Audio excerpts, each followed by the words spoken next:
salve! Massa estudantil Baixada Santista! Como é que estão, alunos do curso? Tudo bom aí, moçada?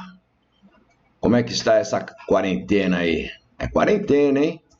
Não são férias, por favor. Ok, não? Ah, Netão, você me salvou do tédio. Oh, sim, Netão chegou para você. Mãe, pai, venham ver o Netão, meu professor de história. Olá, pai, olá, mãe. Tudo bem aí com vocês? Eu sou o professor Neto, beleza? Então vamos já começando o quê? A nossa aula, ok? Escolhi aqui o módulo 3, frente 2, seguindo aquela cronologia que nós fizemos. Vamos para a frente 2, logo após a Idade Média, vamos entrar aonde? Na Idade Moderna, as grandes navegações, a descoberta de novos continentes, o encontro com as especiarias, beleza? Não? Então, por enquanto, estamos o quê? Entrando naquele período da Idade Média, ok? Que se divide em dois momentos. O primeiro, do século V ao XI, que nós vamos chamar aí de Alta Idade Média, e depois na aula número 4, no módulo 4, nós teremos então o período da Baixa Idade Média, ok? Que é do 12 até o 15, mas aí eu vou passar para vocês, ok, moçada? Então aqui, o que eu tenho que saber lá no vestibularzinho, pegando já os macetes, né? Para o estudo de história, sempre peguem o quê? Os períodos, né? Caracterização dos períodos, olhem bem aí os séculos, ok? E sempre lembrando, aonde tem asterisco, eu vou fazer o quê? O que eu vou fazer o quê? Ah, vou memorizar, Netão! Isso, vocês vão colocar o quê? Uma tirinha, colocar na porta da geladeira, do armário do quarto, porque vocês sabem, Netão é ainda um pouco a moda antiga. Vamos então o quê? Sempre focar ali, ó, nesses asteriscos que nós colocamos aqui dentro do vídeo, beleza não? Então, se vocês pegarem lá, né, o período caracterizado pela formação e cristalização desse novo sistema que vai surgindo no mundo ocidental, em substituição ao antigo escravismo romano, ok? Não? Então, esse período é o período, então, da cristalização, quando um sistema político, econômico, social e cultural, ele vai o quê? Se solidificar, vai predominar nesse mundo ocidental europeu, ok? Não? Marcado por uma vida rural, né? Aquela vida urbana que caracterizou o antigo Império Romano, isso aos poucos vai sumindo, vai desaparecendo, e nós vamos entrar em contato com uma vida, então, predominantemente rural, ok? Uma sociedade estamental, sem mobilidade, ok? Não, que depois eu vou abrir um pouquinho mais a cada um desses itens, né? É o período também do quê? De um governo descentralizado. Existe o rei, mas ele não manda, ele perdeu o seu reino. Oh, Netão, por que ele perdeu o reino? Porque ele, coitado, sem proteção nenhuma, se viu acuado e resolveu então repartir o seu reino entre os nobres. Para quê, Netão? Para ter proteção desses nobres, beleza? Então é um período em que eu não tenho um poder centralizador como eu tinha antes na antiguidade. Um rei, um imperador, não, ok? Que mandava em tudo, não tenho mais isso. Agora eles não mandam, eles perderam seus reinos, ok? Não, eles que acabaram que dividindo esses reinos entre os nobres para obter essa proteção. Beleza lá, moçada? Marcado pelo grande poder da igreja, né? A igreja católica, o cristianismo. E por que desse poder? Ora, se o rei perdeu esse poder, dividiu o seu reino, quem se manteve unida? A Igreja Católica, claro. E esse vácuo de poder deixado pelo rei, a Igreja assume. Não que ela tenha imposto, não. Ah, Netão, e como é que ela teve esse poder? Porque, obviamente, vai ocorrer o quê? As pessoas no momento de fragilidade, de insegurança, vejam o nosso momento atual, vão se apegar à religiosidade e vão conceder à igreja esse poder. Beleza, não? É um poder que emana desse povo assustado com tantas invasões bárbaras. A igreja, então, vai se apoderando daquele antigo poder nas mãos de um grande imperador. Ok? Não? Marcado pelo trabalho servil, que vai substituindo aos poucos as relações escravistas da antiguidade. Sim, aqueles escravos, na sua maioria vencidos de guerra, eles serão substituídos por um novo trabalhador, o servo. Oh, sim, o servo. Ah, professor, não é camponês? Não, o camponês ele é livre, ele pode sair dessa terra. O servo não, ele está preso à terra. E aí é mais o quê? Uma comparação lá entre o escravo que estava preso ao dono e agora esse camponês, que se transforma em servo, porque ele fica preso à terra. Ok, não? Que lindo, que lindo! E são essas relações servis que vamos ter durante esse período que vai caracterizar o feudalismo. Então, lá no vestibularzinho, falei em feudalismo, trabalho servil, o grande poder da igreja, o poder descentralizado, fragmentado, né? O rei fragilizado, ok? Isso era chamado em alguns momentos para aplicar a justiça, porém muito pouco em comparação ao seu poder da antiguidade. Beleza lá, moçada? Então vamos mergulhar para dentro da Idade Média. As origens do feudalismo, como que ele vai se formando? Sempre eu tenho um período do século III até o século XV, que caracteriza o declínio do Império Romano do Ocidente. Ok? Então tenho que ter em mente esse período, né, de fragilidade do Império Romano do Ocidente, a parte europeia, que vai possibilitar a formação desse novo sistema. Então, no primeiro momento, as invasões bárbaras, né? Sob o Império Romano do Ocidente. Quem são esses bárbaros, Netão? São povos que não cultuavam o Império Romano, não tinham a cultura romana, estavam além dos limites do Império Romano. Germânicos, ostrogodos, visigodos, jutos, ângulos, saxões. Ai, Netão, para, não aguento. Sim, temos ainda os vândalos, beleza? Então vejam quantos povos bárbaros, né, eu vou ter para dentro do Império Romano. Aliado a isso, nós temos a aproximação dos mongóis. Mongoloides? Não, mongoloides não. São os mongóis, ok? Não. Os hunos, Gengis Khan, Átila, se aproximando do mundo ocidental europeu. E isso faz com que esses povos entrem lutar contra os mongóis ou lutar contra o frágil Império Romano nesse momento. Vamos lutar contra os romanos. E aí, então, eu tenho essas inúmeras invasões que vão gerar esse processo de formação do feudalismo, ok? Na medida em que as cidades sendo atacadas, onde existiam as riquezas do Império Romano, vão fazer com que essas pessoas agora passem a procurar uma nova fonte de vida. E aonde vai ser? Na cidade é que não pode.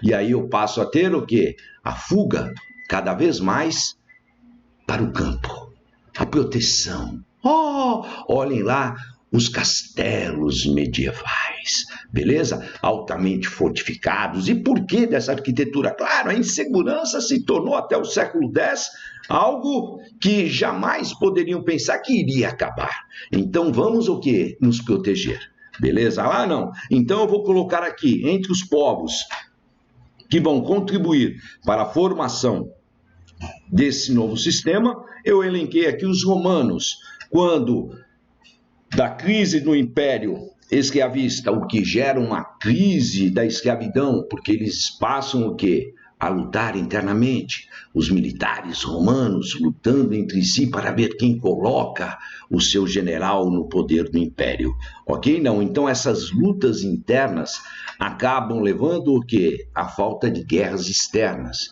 o que diminui a entrada de escravos. Sim, Oh, e quem vai trabalhar? Você, Netão? Não, eu não. Você também não. Papai e mamãe que estão aí presentes também não. Não, não, não, não. Então eles passam o quê? A pegar essas pessoas que estão fugindo das cidades, da insegurança, ok? E vão transformá-los em colonos. Muitos, para preservar ainda aqueles escravos que existiam nas propriedades, também passam a sofrer essa mudança. Escravos que são transformados em colonos para que ele possa ter o quê? Uma vida útil maior, que possa servi-lo por mais tempo. Então aí concede o quê? Essa liberdade, uma porção de terra para que ele possa trabalhar e pagar, através da produção, o uso dessa terra. É esse o colonato, ok? Não, que mais tarde muitos senhores, para evitar a saída deles de suas propriedades, vai implantar o trabalho servil, transformando esse camponês em servo, prendendo ele à terra. Beleza, não? O dos germânicos, o que eles vão contribuir? Os romanos possuíam um exército chamado comitatus, onde os soldados estavam ligados ao líder através de sentimentos de fidelidade e reciprocidade. E são esses sentimentos que vão nortear, que vão marcar as relações entre nobres na Idade Média, as relações de suzerania e vassalagem, ok? Dos francos, o início daquela divisão dos reinos, né, onde os reis buscam proteção dos nobres através da doação de terras, de lotes, de feudos. Beleza, não? Lindo, maravilhoso, ok? E os árabes, né? A partir do século VIII, os omíadas saindo do Oriente Médio, que nem os loucos, que nem os birutas, vão o quê? Tocar o terror pelo Mediterrâneo. Né? Muitas cidades irão sofrer o que? As suas invasões, irão desaparecer em nome de Alá, em nome de sua guerra santa. Ok? Não. Esse terror estabelecido no Mediterrâneo gera o quê? A ruralização da sociedade, a fuga das pessoas das cidades, o medo de manter o comércio pelo Mediterrâneo, e isso vai então desaparecendo. Aquele magnífico comércio entre Oriente e Ocidente, isso vai se estagnando, ok? Então vejam, vai levando tudo a um caminho da formação do feudalismo. Beleza, pessoal? E como eram as relações sociais, né? Como eram estabelecidas as relações entre os grupos, que nem hoje entre patrões e empregados, né? Entre os grandes empresários, formando os grandes grupos empresariais hoje, trustes, cartéis, holdings, embora seja proibido pela Constituição, mas ainda eles fazem, ok? Como são estabelecidas as relações entre patrões e empregados? Olhem aí as leis trabalhistas, beleza? Não, porém hoje é um contrato. Na época você não tem um contrato. São todas o quê? Leis costumeiras, né? Que são leis costumeiras? Leis criadas a partir de costumes, de hábitos. Beleza, não? Então vamos lá. No vestibularzinho eu tenho que saber, importantíssimo, as relações entre nobres, que é a relação de suzerania e vassalagem. Quem é o suzerano? É o que doa o feudo, o lote de terra. Ok? E o vassalo é aquele que recebe, através de uma cerimônia, ok? Não, era estabelecida a passagem dessa homenagem, que era o feudo, né? Uma cerimônia calcada, fundamentada naqueles princípios, naqueles sentimentos lá dos germânicos, do comitatus, fidelidade e reciprocidade. Beleza, não? Então essas relações extremamente importantes e fiéis, né, entre os nobres, tá certo ou não? É a relação de suzerania e vassalagem. Quem doa ao feudo? O suzerano. Quem recebe é o vassalo. Esse vassalo, um nobre, né, assim como o suzerano, ele quer também a proteção, porque ele vai ter que proteger o suzerano em troca desse feudo. E aí esse vassalo acabava então o quê? Repartindo o que recebeu com outro nobre. Ora, a partir do momento que ele doou, ele tornou-se o quê? Um suzerano. Mas ele é vassalo ao mesmo tempo. Perceberam ou não? Então, do rei partia essa divisão. Por isso que o rei era denominado de suzerano dos suzeranos. Ah, você, Netão. Não, não sou eu, é o rei. Beleza, moçada? Então, a pergunta que não quer se calar no vestibularzinho. Um suzerano poderia ser vassalo ao mesmo tempo? Sim. Ok? Não. Porque vai chegar um momento que esses vassalos vão repartindo, né, os seus lotes, vão se tornando também suzeranos, mas tem uma hora que você não tem mais terras, tá certo? Que nós vamos ver aí a Baixa Idade Média. Belezinha lá, moçada? As relações entre nobres e servos, que seriam hoje entre patrões e empregados, burguesia e proletariado, como queiram colocá-los. Ok? Não? Aquele camponês, agora transformado em servo, porque é claro, os senhores feudais temem o quê? Que esses camponeses, porque eram camponeses, eram livres, possam o quê? Sair de suas propriedades, só que ele não quer perder essa mão de obra. Então acaba estabelecendo o quê? Um contrato, né? Não assinado, nada disso. Sempre leis o quê? Costumeiras, tá certo ou não? Aonde estabelece que esse servo jamais poderá sair de dentro de sua propriedade. Ok? Não. Bem como as suas futuras gerações. Ele está preso à terra. Ele ia lá pedir um emprego. Ó, a partir do momento que você entrar, é assim que eu quero. Ok? Assim são essas regras.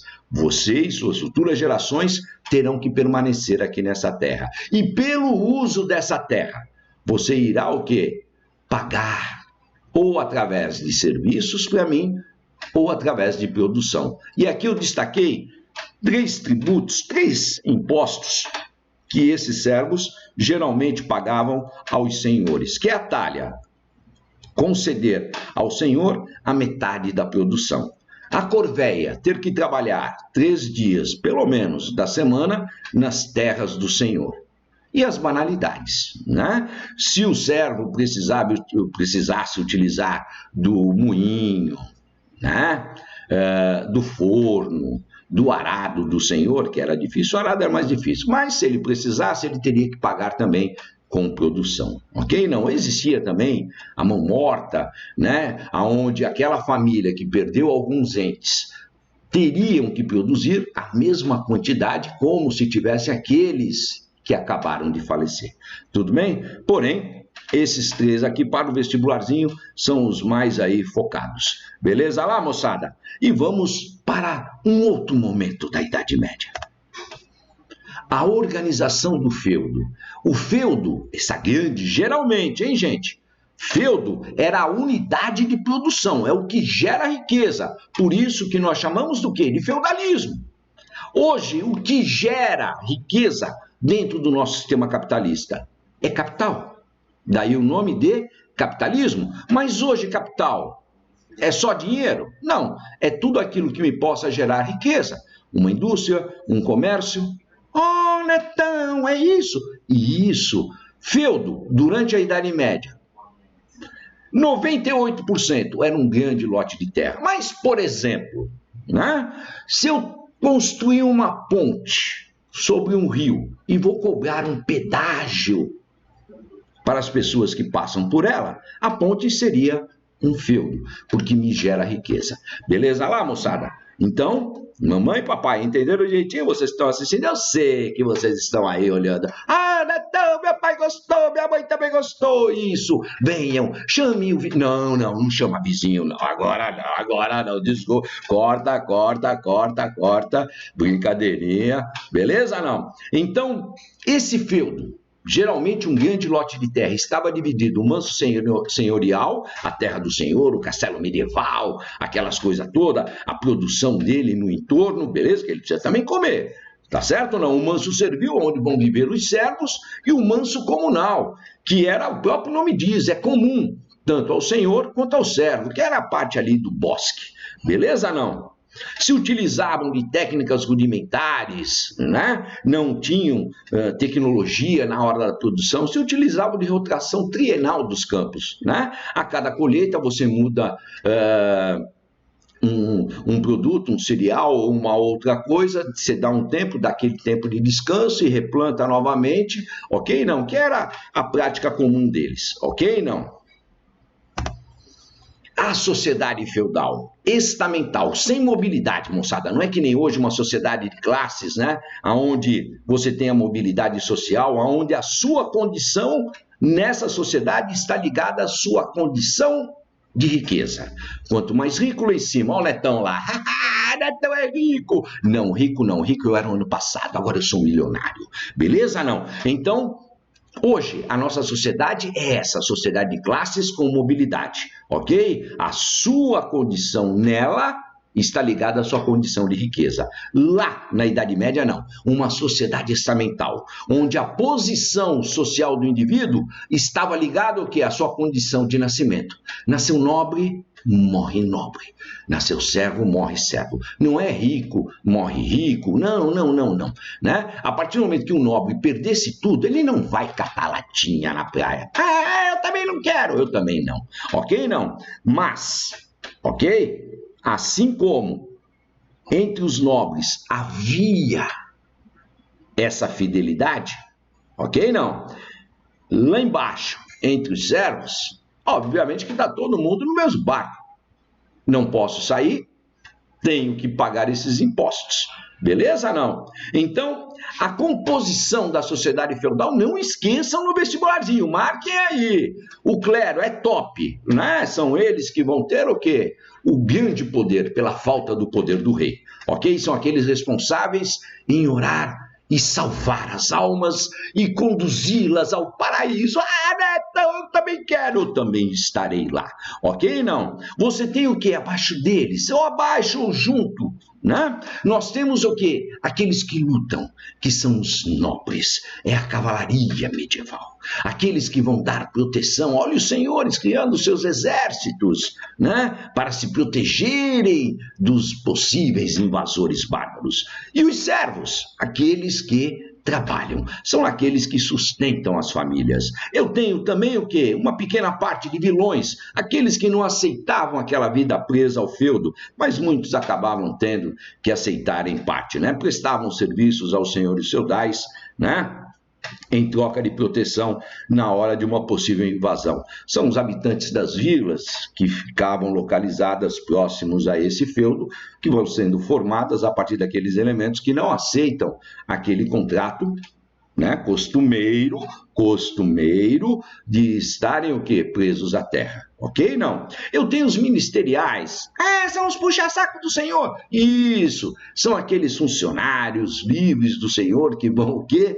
Né? Arrecadar esses impostos, a produção, para ver se não estão roubando, né? Escondendo alguma coisa. Belezinha lá, gente? Então eu tenho que saber: clero, nobres e servos, os que oram, os que lutam e os que trabalham. A igreja, a principal instituição medieval do período, ok? É ela que vai caracterizar o pensamento teocêntrico, onde Deus está no centro de todas as coisas. Ok? Não? É ele que move toda a sociedade medieval, o clero, a nobreza, os servos, ok? Não. Quem ratifica essa sociedade estamental?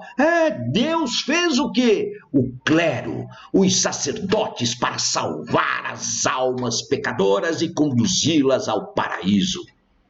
Foi Deus que fez os nobres que serão responsáveis por proteger a nossa sociedade.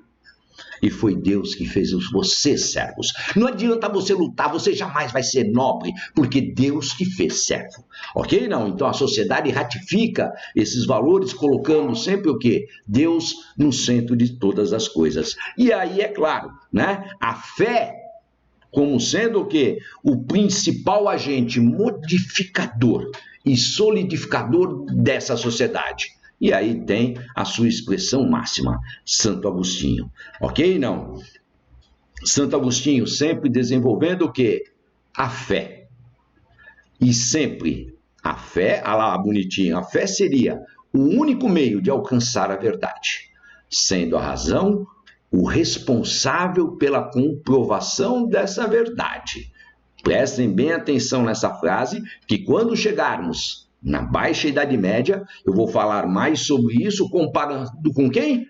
Com São Tomás de Aquino, o tomismo, tá certo? A teoria agostiniana predominante nesse período da Alta Idade Média, com o tomismo da Baixa Idade Média, beleza? Atentem para esse detalhe que próxima aula eu vou fazer um ping-pong disso aí, ok? Não. A divisão, o clero secular, formado por bispos, padres, arcebispos, o papa, aquele que se apresenta ao povo, extremamente mundano, ligado à vida material.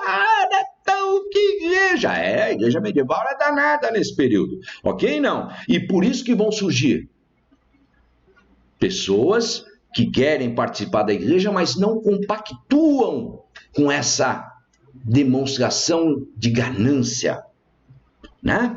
Por essa demonstração do quê? De uma vida mundana. Não. Eles querem o quê? Se afastar. Orar pela igreja, orar pela salvação das almas. É o clero regular. São os abades, monges, beleza? Não? Aqueles que se afastam desse mundo mundano para tentar o quê? Salvar, né, a imagem dessa igreja. Belezinha lá, não? Eu tenho, nesse período, né, que eu vou me estender no outro módulo, a querela das investiduras. Porque nesse período ainda eu tenho o quê? O cesaropapismo. Quem indicava o papa era o imperador, que vem daí a ideia, cesaropapismo, César. Beleza, não? Ora, a igreja não queria mais isso. O nicolaísmo, que defendia a ideia do quê? De que o padre poderia se casar, de se ter família. Então isso tudo acabou entrando dentro dessa posição da igreja que não concorda com essas ideias, ok? Não aceitavam o domínio do imperador, nomeando o papa.